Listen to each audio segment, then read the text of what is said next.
যে কিছু বছৰ পিছত আপাৰ আসামৰ মানুহে মুছলমানৰ তলত থাকি কাম কৰিব লাগিব।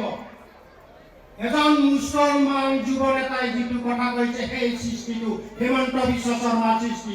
সেই মুছলমান যুৱ নেতাৰ কোৱা কথাখিনিৰ কাৰণে মুছলমান সমাজে কষ্ট ভুগিব।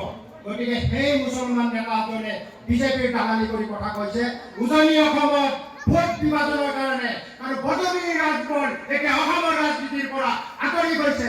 গতিকে আমি তেনেকুৱা যুৱকে কোৱা কথা আমি গৰিহণা দিম, মুছলমানৰ মাজে গৰিহণা দিব। আৰু সেইজন উজনি অসমৰ নেতাই যিহেতু মুছলমানক পাতিবৰ কাৰণে সংগ্ৰাম লম বুলি কৈছে, সেইজন যুৱ নেতাক আমি গৰিহণা দিছোঁ।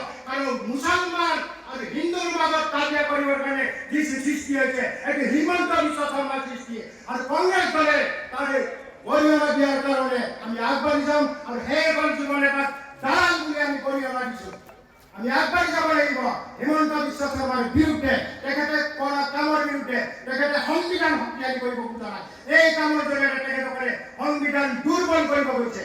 মই বেছি দীঘলীয়া ভাষণ নকৰোঁ, কাৰণ আমাৰ দিল্লীৰ নেতা দিল্লীলৈ ঘূৰি যাব।